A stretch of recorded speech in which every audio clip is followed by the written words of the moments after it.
Hello நண்பர்களே, அனைவருக்கும் வணக்கம். ஜெயகாந்தன் அவர்களின் கைவண்ணத்தில் எந்தன் கண்ணோடு கலந்துவிடு. அத்தியாயம் 2. குரல் உங்கள் அனிதா காளிராஜ். தாங்குமோ ஓ என் தேகமே மன்மதனின் மலர்கணைகள் தோள்களிலே, மோகம் தீரவே வா என் அருகிலே, உள்ளம் கோவில் கண்கள் தீபம் பூஜை காணலாம். எத்தனை முறை கூறியிருக்கிறேன் பரி, இப்படி ஓடி வராதே என்று. உனக்குத்தான் பாவாடையுடன் ஓட வராதே, பின் ஏன் இந்த வீண் முயற்சி? நான் பிடித்திராவிட்டால் இந்த தடியில் விழுந்து மண்டையை உடைத்து கொண்டிருப்பாய். சேட்டை செய்வதற்கு அளவில்லையா? இன்னும் நீ சிறுபிள்ளையா என்று வயதுபடியே அவளை விலக்கி நிறுத்தினான் திவாகரன். உதட்டை கடித்தபடி தாவணியை திருகிக் கொண்டு தலை குனிந்து நின்றிருந்தவளிடம், இன்று எங்கே ஊர் சுற்றிவிட்டு வருகிறாய்? எங்கே உன் ஆருயிர் தோழி தேன்மொழி? 2 கூட்டுக்களவாணிகளும் தோப்பில் என்ன செய்ய திட்டமிருக்கிறீர்கள் என்று அவன் கேட்க, நாங்கள் ஒரு திட்டமும் போடவில்லை. தேன்மொழி மீனாட்சிபுரம் பெரியத்தை வீட்டிற்கு சென்று விட்டாள். நாங்கள் ஒன்றும் ஊர் சுற்றவில்லை, வகுப்பிற்கு சென்று வருகிறோம் என்று ரோசத்துடன் கூறினாள். அதாவது நன்றாக தூங்கி எழுந்து வருகிறாய் என்று சொல் என்று அவன் அதற்கும் நக்கலடிக்க, என்னை எப்போதும் குறை கூறிக்கொண்டே இருக்காதே மாமா என்று சினுங்கியபடியே மறுபுறம் திரும்பி நின்றவள் முன்னே விழுந்த நீண்ட பின்னலை விரலால் சுற்றியபடியே நிற்க, அவள் சினுங்கியதுமே கோபம் குறைந்து போன திவாகரன் சிரிப்புடன் நிமிர்ந்து அவளை நோக்கினான். அந்த சாம்பல் நிற பாவாடையும் சட்டையும் அவள் வண்ணத்திற்கு வெகு பொருத்தமாய் அமைந்திருக்க, பின்னியிருந்த கூந்தலை அவள் முன்னே இழுத்து கொண்டதால் தெரிந்த அவள் முதுகுப்புறத்தில் சிறிய பொட்டளவில் அமைந்திருந்த கருப்பு மச்சம் அவனை வெகுவாக ஈர்த்தது. மாமன் மகளின் பின் அழகில் சொக்கி போனவன் மெல்ல அவளை நெருங்கி அவள் கரம் பற்றி, என்னை காணத்தான் வந்தாயா என்றபடி அவள் முதுகில் தன் கன்னத்தை தேய்த்தான். சிலிர்த்து விலகியவளின் முகம் முழுவதும் சிவந்துவிட, கூசுகிறது மாமா என்றவளை அருகே இழுத்தவன் செவ்வரளி பூவாய் மாறி போய்விட்டு அவளது முகத்தை நிமிர்த்தி தன்னை காண செய்தான். அவன் விழிகளை சந்திக்க முடியாமல் கண்களை மூடிக்கொண்டவளை கண்டு சிரித்தபடி அவளது மூடிய விழிகளில் இதழ் பதித்தவன் மெல்ல அவள் கன்னம் வருடினான். நீ மட்டும் என் வாழ்வில் வராமல் போயிருந்தால் நான் என்னவாகி இருப்பேன் பரி? ஒருவேளை கஞ்சுக்கும் வக்கற்று தெருவில் பரதேசியாக திரிந்து கொண்டிருந்துப்பேன் இல்லையா? இந்த வாழ்வும் இந்த மூச்சும் இந்த ஆரோக்கியமான உடலும் நீ அளித்ததல்லவா? என் உயிரும் உணர்வுமாய் மாறிப்போய் என்னை காப்பதற்காகவே பிறவி எடுத்தவள் அல்லவா நீ? ஏன் இதையெல்லாம் எனக்காக செய்தாய் பரி என கண்களில் அன்பையும் காதலையும் தேக்கி இமைக்காமல் அவளையே நோக்கி கொண்டிருந்தவனை கண்டு உயிர் வரை சிலிர்த்தது அம்பரிக்கு. தன் கன்னங்களை ஏந்தியிருந்த அவன் கைகளை பற்றி, ஏனென்றால் நீதானே மாமா எனக்கு எல்லாம். நீ வருத்தமுற்றால் என்னால் தாங்க முடியாதே என்றவளை வேகத்துடன் இழுத்து தன்னோடு இறுக அணைத்து கொண்டான். என் கண்ணே என்றபடி தன்னை மேலும் மேலும் அவனுள்ளேயே புதைத்து விடுபவன் போன்று அணைப்பவனின் மார்பில் சிரிப்புடன் கண்மூடி சாய்ந்து கொண்டாள் அம்பரி. அவளுக்கு தெரியும், ஒவ்வொரு முறை அவளை அணைக்கும் போதும் அவன் என் கண்ணே என்றுதான் கூறுவான். 10 வயதிலிருந்தே தொடங்கிவிட்டதல்லவா இந்த அணைப்பு. அவளது இடையை சுற்றி தன் கரங்களால் வளைத்து கொண்டவன் அவள் தலையில் தன் கன்னத்தை சாய்த்து, மேடம் இன்று வகுப்பில் என்ன கற்றுக்கொண்டீர்கள்? இந்த வருடமேனும் தேருமா என்று சிரித்தபடி வினவ, உச்சு கொட்டியபடி அவனை நிமிர்ந்து நோக்கியவள் மீண்டும் அவன் மார்பிலேயே சாய்ந்து, எனக்கு படிக்கவே பிடிக்கவில்லை மாமா, நீ ஏன் என்னை படிக்க சொல்லி துன்புறுத்துகிறாய் என்று சினுங்கியபடியே வினவ, அடி பாவி, படிப்பது உனக்கு துன்பமாக தெரிகிறதா? பரி, படிப்பு வாழ்க்கையில் எத்தனை முக்கியமானது என்பதை நீ இன்னும் அறியாமல் இருக்கிறாய் அம்மா என்று அவன் ஆரம்பிப்பதற்குள் வேகமாக அவன் வாயை தன் கைகளால் மூடியவள், மாமா ப்ளீஸ், காலையில்தான் ஒரு அறுவையை சகித்து கொண்டு வந்திருக்கிறேன், நீ வேற ஆரம்பித்து விடாதே என்று அவசரமாக கூற, அடி கழுத, நான் அறிவுரை கூறுவது உனக்கு அறுவையாக தெரிகிறதா என்றபடி அவள் கன்னத்தை சற்று பலமாகவே அவன் கடித்துவிட, ஆ என்று வழியில் முகம் சுருக்கியவளை கண்டு, வலிக்கிறதா? சாரி கண்ணம்மா என்றபடியே மீண்டும் குனிந்தவன் கடித்த கன்னத்தில் அழுத்தமாக முத்தமிட, கண்கள் செருக, மாமா என்றபடியே அவன் சட்டை காலரை இறுக பற்றினாள் அம்பரி. அவளது கிறக்கம் அவனுக்கும் மயக்கத்தை தர அவளது இடையை பற்றி தனக்கு வெகு அருகே இழுத்து கொண்டவன் அவளது நாடியிலிருந்து ஆரம்பித்து அவள் கண்ணு முழுவதும் முத்தத்தால் ஊர்வலம் நடத்த தன்னை மறந்து நின்றாள் அம்பரி. இருவரும் தங்களை மறந்து முத்தத்தில் திளைத்திருந்த வேளை திவாகரா என்ற மாணிக்கத்தின் குரல் தூரத்தில் ஒலிக்க சட்டென அவளை விட்டு விலகி நின்றான் திவாகரன். தடுமாறி நின்ற அம்பரி அவ்விடத்தை விட்டு ஓடிச் சென்றாள். அவள் சென்றதும் மாமனை நோக்கி சென்றவன் அவர் கையில் வைத்திருந்த பெரிய பெரிய நோட்டுகளை தன் கையில் வாங்கியபடியே அவரோடு நடந்தான். என்னப்பா, தேங்காய்கள் எல்லாம் அப்படியே கிடைக்கிறது. இந்நேரம் குடோனை சென்றடைந்திருக்கும் என்றளவா எண்ணி வந்தேன் என்று கேள்வி கேட்க, இல்லை மாமா, பறித்து போட்டவர்கள் அனைவரும் இளைப்பாற சென்றிருக்கிறார்கள்.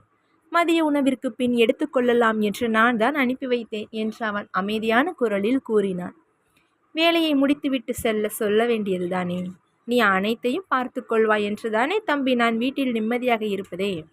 வேலையாளின் இஷ்டப்படி நாம் வேலை செய்யக்கூடாது. நம் விருப்பப்படிதான் அவர்கள் வேலை செய்ய வேண்டும். கூலி கொடுப்பது நாம் தானே என்று அவர் வினவ ஒன்றும் கூறாமல் தலை குனிந்தபடி நின்றிருந்தான் திவாகரன். இருவரது பேச்சையும் கவனித்தபடியே மீண்டும் அந்த இடத்திற்கு வந்தடைந்த அம்பரி, மாமா என்ன தவறாக செய்துவிட்டார் என்று கோபித்துக் கொள்கிறீர்கள் அப்பா? வேலையாட்களும் மனிதர்கள்தானே, இயந்திரமல்லவே. சற்று களைப்பு தீர இளைப்பாரி விட்டு வருவதில் என்ன தவறு இருக்கிறது?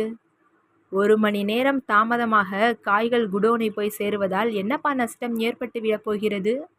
நீங்கள் கூலி கொடுக்கிறீர்கள் என்பதற்காக அவர்கள் களைப்புடன் பசியுடன் வேலை பார்க்க வேண்டுமா?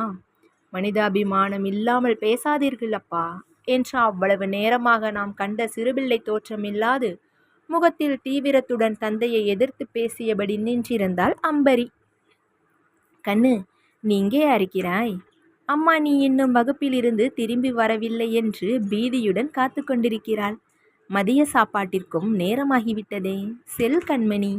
பசியுடன் நீண்ட நேரம் நடமாடக்கூடாது. பின் கண்ணை கட்டிக்கொண்டு மயக்கம் வந்துவிடும் என்று அவர் கூற தந்தையை சிரிப்புடன் நோக்கியபடி அருகே சென்றவள், இந்த மாணிக்கத்தின் மகள் அம்பரி மாத்திரம் பசியுடன் நடமாடக்கூடாது. ஆனால் யாரோ ஒரு ராமசாமி குப்புசாமியின் மகன்கள் சாப்பிடாமல் வேலை பார்க்கலாம் இல்லையாப்பா என்று கூற, தவறுதான் அம்மா, நான் அப்படி பேசியிருக்க கூடாதுதான்.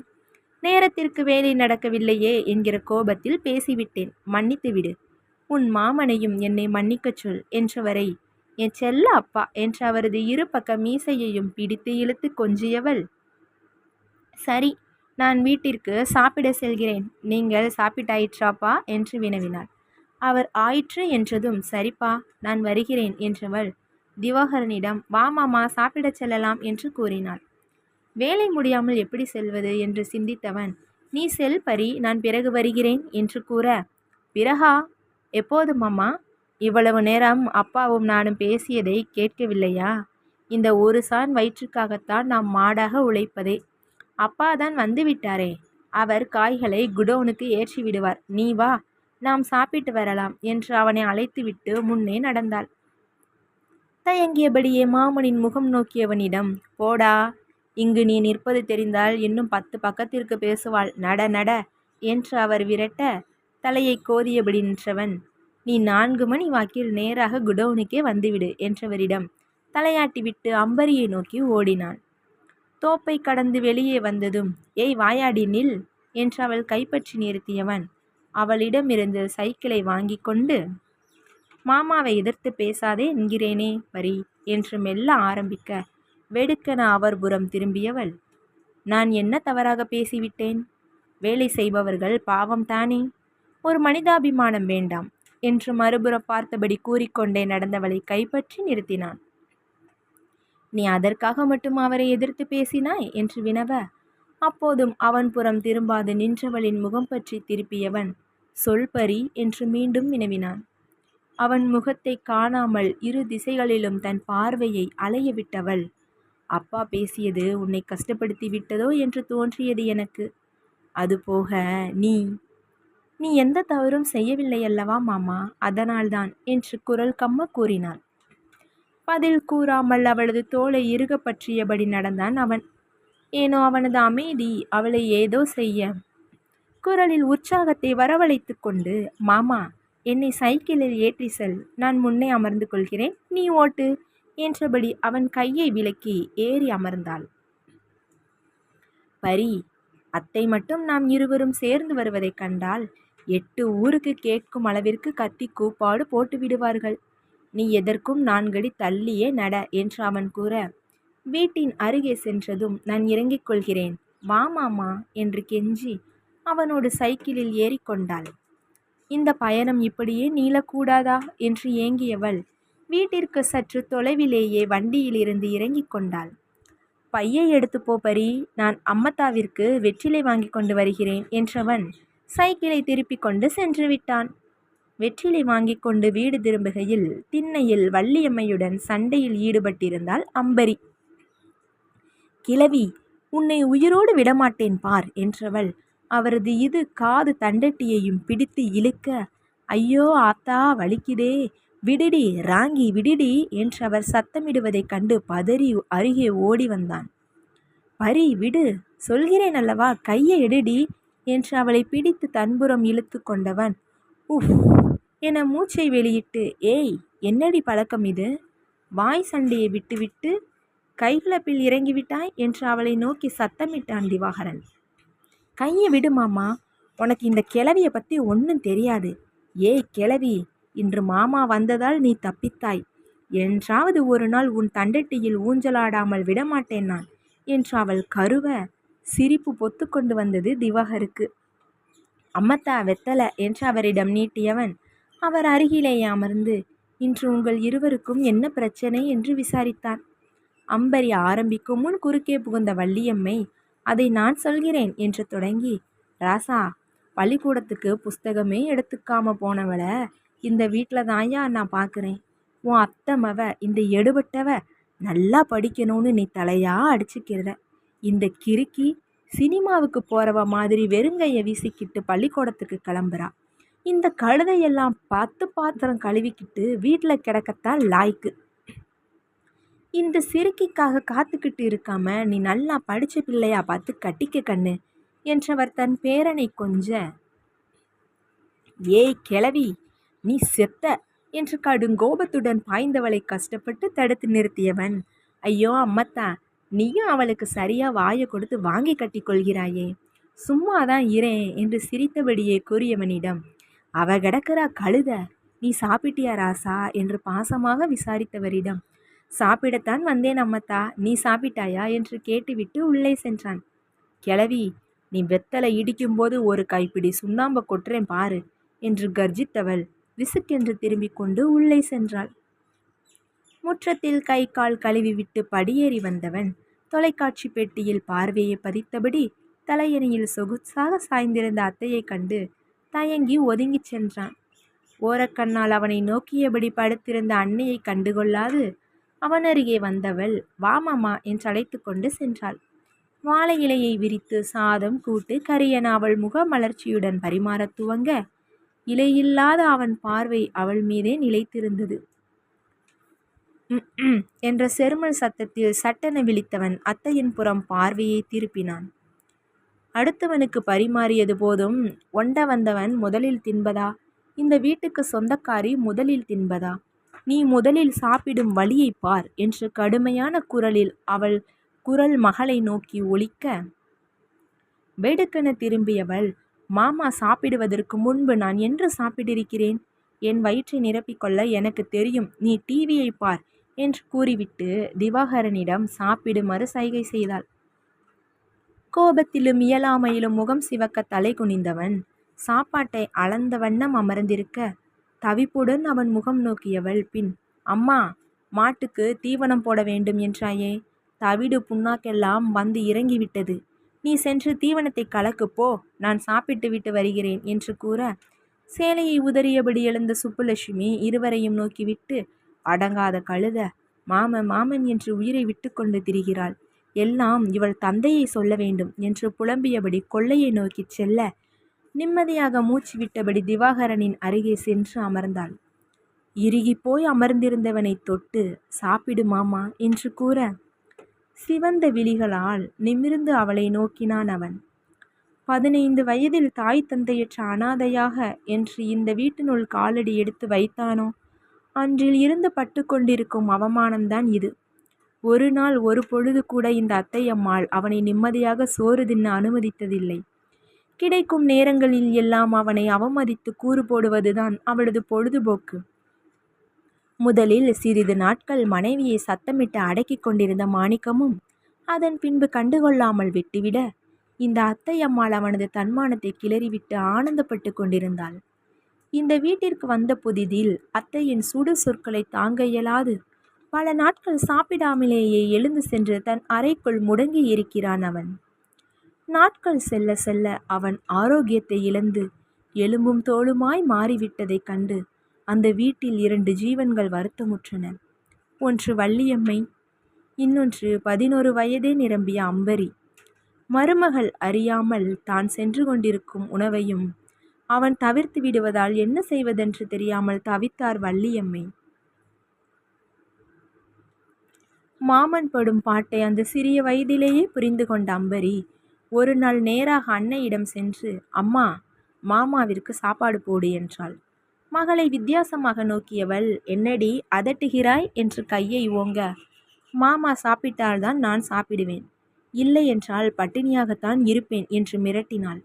அவளது மிரட்டலை பெரிதாக எடுத்துக்கொள்ளாத சுப்புலட்சுமி நகர்ந்துவிட சொன்னபடி அந்த நாள் முழுவதும் பட்டினியுடனே கழித்தாள் அம்பரி. மறுநாளும் இதை தொடர பதறிப்போன மாணிக்கம், ஏண்டாமா சாப்பிடாமலே இருக்கிறாய் என்று விசாரிக்க, மாமா மாமா சாப்பிட்டால்தான் நானும் சாப்பிடுவேன் என்று கூறி மயங்கி சரிந்தாள். அவளை தெளிய வைத்து அவர்கள் அளித்த எந்த தின்பண்டங்களையும் வாயில் வைக்காமல் மாமா மாமா என்றபடியே அமர்ந்திருந்தாள். அவளது அன்பை கண்டு வள்ளியம்மை வாய்மூடி கதறி ஓடி சென்று திவாகரனை அழைத்து வந்தார். நீ சாப்பிட்டால்தான் சாப்பிடுவேன் என்று 2 நாட்களாக பிடிவாதம் பிடிக்கிறார் ராசா, நீ ஒரு வாய் சாப்பிடு ராசா என்று கூற விழிகள் அகல வியந்து போன திவாகரன் மறுகண மூக்கு விடைக்கு கண்ணீர் சிந்தினான். பரி என ஓடி சென்றவன் அவளை தூக்கி கொண்டு வந்து தன் அருகே அமர செய்து வேக வேகமாக சாதத்தை பிசைந்து அவள் வாயருகே கொண்டு சென்றான். நீ சாப்பிடு மாமா என்று திக்கி திணறி கூறியவளை கண்டு கண்ணீர் விட்டபடியே தன் வாயில் அவன் போட்டுக்கொண்ட பின்தான் அவள் உண்ணவே துவங்கியது. அன்றிலிருந்து அவன் உண்ட பிறகுதான் அவள் உண்பாள். அந்த வீட்டில் அப்பத்தாவையும் தன்னையும் தவிர மாமனுக்கு பாசமாக பரிமாற யாரும் இல்லை என்பதை கண்டுகொண்ட அந்த சிறுமி அன்றிலிருந்து இன்று வரை தானே பரிமாறுகிறாள். பெரும்பாலும் அவன் உண்ணும் நேரம் அன்னை அருகில் இல்லாது பார்த்து கொள்வாள். எப்போதாவது இப்படி மாட்டிக்கொள்ளும் சமயத்தில்தான் திவாகரன் அவமானப்படுவது. அவனும் கூட அந்த சம்பவத்திற்கு பின் மாறி போனான். அத்தை எவ்வளவு அவமானப்படுத்தினாலும் சாப்பாட்டை தவிர்க்க மாட்டான்.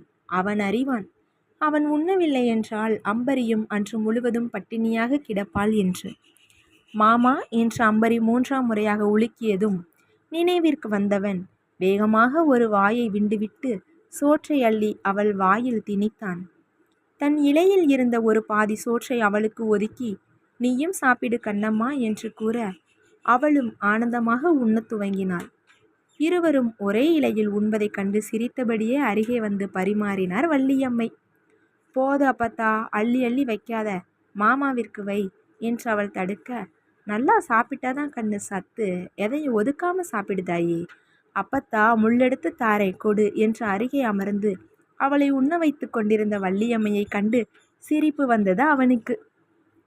சிறிது நேரத்திற்கு முன்பு மாமியார் மருமகளைப் போல் சண்டையிட்டு கொண்ட இருவரும் இப்போது பாச மலர்களாக இருப்பதைக் கண்டு உண்டு முடித்ததும் வெளியே புறப்பட பார்த்தவனை, மாமா, அப்பா 4 மணிக்குத்தானே வர சொன்னார், சிறிது நேரம் உறங்கிவிட்டு செல் போ மாமா என்று வற்புறுத்தி அறைக்கு அனுப்பிவிட்டு அன்னையை தேடி கொல்லைக்கு சென்றாள். அம்மா, தவிடு புண்ணாக்கு கலக்குனாயா என்றபடி அருகே வந்தவளிடம் அவர் முறைத்து கொள்ள, என்னம்மா கோபமா, நீ மாமாவை இப்படி யாரோ போல் நடத்துவதும் தவறுதானே, இதை சொன்னால் என் மேல் கோபப்படுவாய். அம்மா, நீயும் மாறப்போவதில்லை, நானும் மாறப்போவதில்லை, கையை எடு, நான் எடுத்துக்கொள்கிறேன் என கூறி தவிடு மூட்டையை தூக்கிச் சென்றாள். அவளை முறைப்பதை தவிர வேறு எதுவும் செய்ய முடியவில்லை லட்சுமியால். மாடியறை ஜன்னல் வழியாக கீழே அம்பரியின் பேச்சை கேட்ட திவாகரன் கீழே கிடந்த தலையணையில் சாய்ந்து கண்களை மூடினான். மூடிய விழிகளுக்குள் கடந்த கால வாழ்வு வந்து நின்றது.